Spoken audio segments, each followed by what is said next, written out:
Australia produces $13 billion worth of grain each year, a big contributor to our economy. But farmers are under increasing pressure, not just to grow quality produce, but to act sustainably. Nigel Corish is a grain grower in Condamine in the Western Downs region of Queensland and has been questioning what sustainability means to him. Like many, the devastating 2018 drought had a significant impact and it ignited his interest. Nigel, what does sustainability mean to you as a farmer? Sustainability to me is very important, Jo. For me, sustainability is all about working with the environment and being the best farmer I can be, looking after soil health, soil structure, and doing the things that are really good to the environment are actually really good for productivity as well as profitability. What role is technology playing in your drive towards sustainability? Technology has played a big part in our sustainability drive. So we've been able to do a lot more farming practices in a much more environmentally friendly way, capturing data to increase our water use infiltration and also reducing our chemical use on farm through the weeder technology. So we're capturing data through the use of LiDAR imagery. So we get a plane to fly across the farm and it gets processed into farm imagery maps, which allows us to put it into the GPS of the tractors. The tractors will know exactly where to put the contours, and when we're doing re-levelling, the GPS knows exactly where to shift the dirt to level the land to make it more efficient. So basically here, Jo, on the right-hand side is an area we haven't done any re-levelling, and the paddock on the left-hand side we have re-levelled. So it's been a fantastic improvement to our farm to be able to control the flow of water, which has enabled us to basically put more water back into the soil. By putting in contours and re-levelling country, it makes us very productive during both drought and flooding. So during drought, it actually slows the water runoff down, and that allows the water to infiltrate into the soil. And during wet flooding period, it actually captures the water and allows the water to run off without waterlogging paddocks and losing productivity. What impact does crop selection have for you? We actually grow 5 different crops in a 5-year period. So we're growing wheat, barley, chickpeas and sorghum or dryland cotton.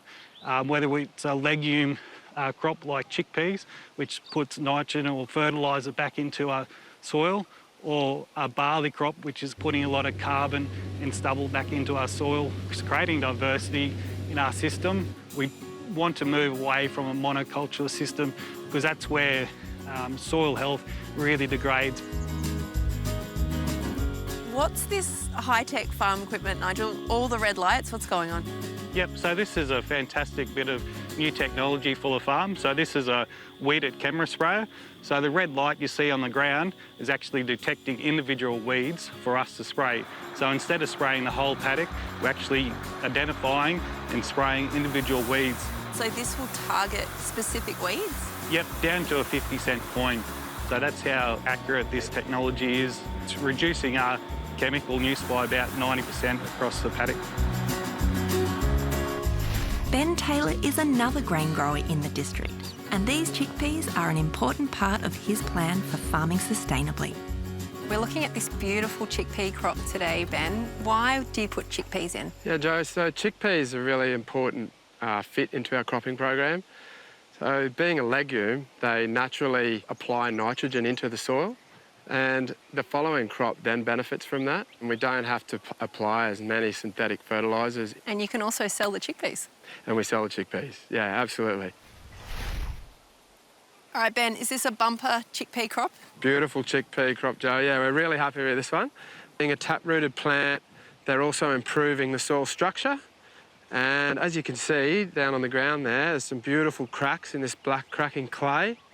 And if we look at the chickpea plant itself, we pull it out here.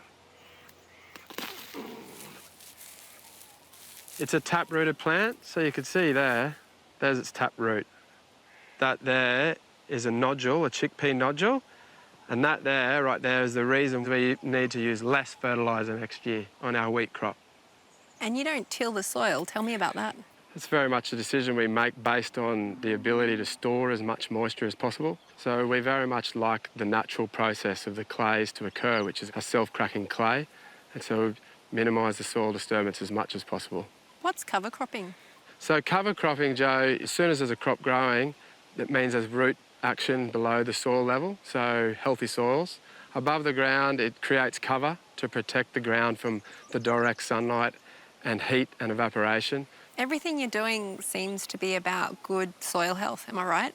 Yeah, correct. Yeah, we're absolutely, not only with our cropping rotation, but we also follow a strict controlled traffic farming system. All machine applications are done on a set row spacing. Every pass is done on the same wheel tracks. We never deter from them. So again, that helps a nice soil environment for our crops to grow in. While farmers like Nigel and Ben are busy growing grains, an industry research centre is analysing what overseas markets want and need. Ken, what are you doing here with these noodles? So these are some noodles that we've prepared which are drying for some guests that are coming out from South Korea who are going to evaluate these noodles with us. They're looking for the firmness and the chewiness of the noodles to determine whether these are the right wheat varieties for them.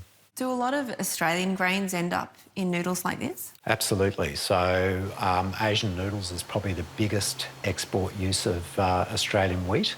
So in Japan, it's udon noodles and ramen noodles. In South Korea, it's these dried white noodles. And in Southeast Asia, it might be instant noodles, but it's a very important market for us. It's a tasty one too. Yes.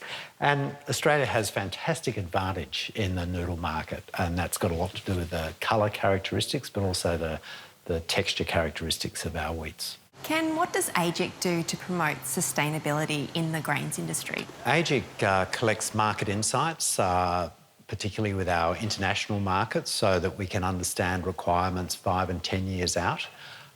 Then we communicate those to the rest of the industry, particularly our plant breeders and our growers, so that we can shape our production to meet market requirements. That might be around functionality, which means how well it might make a loaf of bread or a batch of noodles, grain quality and the healthiness of those grains. But more and more it's looking like sustainability is going to be important into the future. And what ways are you able to innovate in the industry? So there's a number of ways we can do that around development of new products. More recently, there's an increasing demand for plant protein, pulse protein products. And in particular, we're looking at dry processing techniques, which are a very efficient way to concentrate the protein of pulses. So we've got split chickpeas here, which we mill to a really fine particle size, and then we put them through this device to separate the material out, and we produce this fine fraction, which has 50% protein content, which can be used for really interesting food products. And that's a new market as well? Yeah, totally new opportunity. We've seen how important chickpeas are in crop rotation. What else is happening? With this work around the chickpea protein concentrates, that's going to increase demand for chickpeas, which will be a really good thing because it'll help encourage farmers to use them in their systems. And we see that future markets in Asia are going to have strong demand for these plant proteins in the future, so it'll be a real opportunity for Australia. What are the sustainability aspects of Australian grain that are valued internationally? So Australia's got a great reputation for safe, nutritious and high quality grain, in particular with our wheat, the colour of our wheat and also the flavour, and that's particularly important for whole grain products. Consumers in Southeast Asia and North Asia are not just interested in price, but are becoming increasingly aware of health benefits and also sustainability. So the future looks positive for farmers like Nigel. He's even taken on a leadership position with the Australian Grain Growers Association to assist the industry as a whole to become more sustainable. You're clearly on a sustainability journey. Yeah, I am, Joe, and I'm quite excited to be on this journey. So we're using less chemicals, we're being more water use efficient, and we're being much more sustainable than we ever have been. Farmers are really good at coming along on this sustainability journey, because it's what we do. We adapt and change to be the best farmers we can be. So whether that's for profitability or sustainability, it's very much interconnected. So it's just quite exciting to be delivering a clean, green, environmentally friendly product.